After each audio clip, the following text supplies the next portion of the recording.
post-match press conference. Congratulations to the Adamson Lady Falcons for beating the UP Fighting Maroons in straight sets. The Lady Falcons and the first round with a 4-3 record. We have Coach JP Ude, Shiny Tura, and Francis Mordi. Coach, congratulations for this victory. Your best first round performance in 3 years in season 85 and sa coaching seat mo sa Lady Falcons. Your thoughts about your team's performance in the first round? Okay, so first of all, we thank the Lord sa win today, no, and then sa protection para sa mga bata. So for me, no, we really glad, no, na ngayon, yun nga, sa paghawak ko sa kanila is yun yung best record for the first round, but still, no, marami pa kami work on so that na sa second round ready kami ulit to compete against sa mga teams.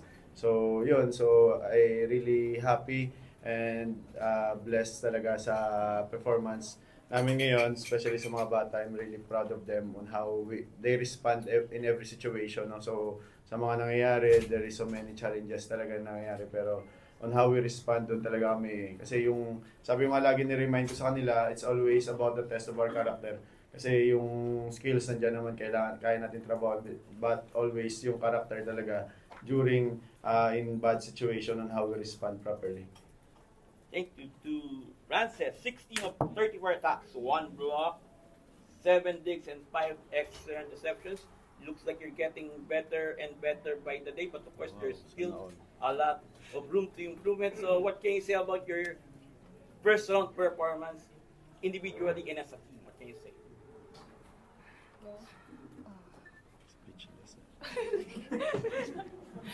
Well, first of all, I will thank God for everything, for helping me to come through this difficult times. So during I've been trying so hard to get to this position, and I know that when I work hard, I will get there. So everything I'm doing right now, and everything I'm performing right now, it's from my hard work, and I'm really proud of myself. Thank you. Shy, you had 12 attacks, 1 block, 1 service ace, 4 digs, and 4 extra interceptions. So ito nga, second year mo, maganda yung first round nyo, pero of course, may liga. So what can you say na yun nga, nakaangat-angat na kayo sa standings at yung unlike last year nang medyo nasa ilalim kayo, may laban kayong para pumasok sa Final Four.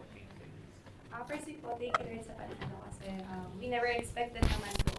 I mean, of course, we have our goals, which is this one. Ito yung parang plan B namin na to be in 3-4 finish. 4-3 finish. Kasi ang ginagawa sana namin was 5-2. Pero yun nga, bumagsak kami sa 4-3 and yun yung kinaya ng team. So, this is a good start for us coming into second round, and it's not easy, but it's more easier for us to get into Final Four coming to this win. Thank you so much. Okay, the floor is open for you. Coach, yun nga, ano lang masasabi niyo sa naging growth ni Francis sa team? Kasi isa siya sa naging consistent na players niyo sa first round. Siguro for me, no, so I'm really happy especially on how she responds every time talaga. Because knowing her, every time there is so many struggles na naranasan, especially sa training on how we, paano namin makuha yung rhythm, paano maging consistent every time. Pero I'm very happy and I praise God for her life na on how she become right now. No? So I know na marami pa talaga tatrabahoan sa kanya, pero andun na nade-develop na, may growth na nangyari, may maturity na nangyari. So I'm very blessed na meron players katulad niya sa team namin. Sure, how different lang yung Adamson ngayon after round 1 kumpara sa last year na siguro medyo may kapaan pa, pakiramdaman. Pero ngayon na mas, nagmumuha din mas stable din yung connection nyo, hindi nyo na nag-figure out yung one together. Pero at least campus media. Hindi yung UP na fans ang interest sa campus. Since then naman, yun na yung goal namin sa team, to be one and to be a team na lahat talaga may contribution. And now it's happening because of syempre sa will ni God and sa tulong din niya. At the same time, the efforts na binigay ng buong team, coaching staff, and my teammates, and yung emotional din talaga nakapit sa isa't isa na natitiwala lang sa programa at sa isa't isa, sa mga teammates. And coach, yung so far po itong 4-3 record nyo, alternate po lagi, win-loss, win-loss, win-loss, win-loss. So, kahit maganda po yung record as it is, parang ano po sa tingin yung hindi pa masyadong napifigure out ng team kaya wala pang consistent run talaga of wins in this? Siguro no, yung kailangan lang talaga namin kailangan trabaho namin maging consistent talaga. So, yun nga, win-loss, pero I know naman sa mga talo na yun, we try our best. We do our best talaga na manalo, pero most especially hindi talaga sometimes kinukulang kami. So, yun pa yung kailangan namin trabahuin every time, yung willingness manalo, we work hard for it, we do our very best sa every game, and always remind them si Lord na bala sa resulta. So we accept whether we win or we lose. So yun nga, pero I think naman sa mga ganong nangyayari sa mga losses na yun, especially sa mga losses, marami kami natutunan on how we figure out na maging consistent kami. And then yun nga, pagdating sa mga susunod na games, we can win. So pero it's always na kailangan namin maintindihan din na we work hard but always the result came from the Lord talaga.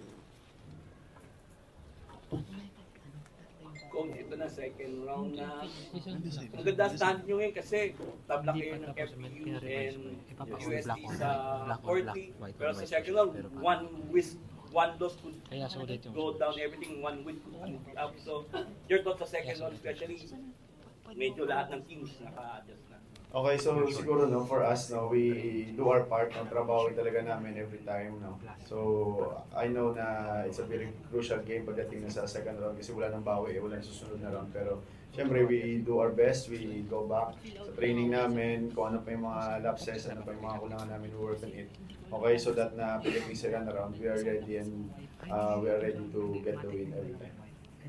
So Shine, ito yung best chance mo na sa second year, may balik mo. It has been 3 years since Adamson last made it to the Final Four. And ito kayo ni Frances, Faye. What can you say? Ito yung parang magandang opportunity kasi siyempre it's been a long time since Adamson.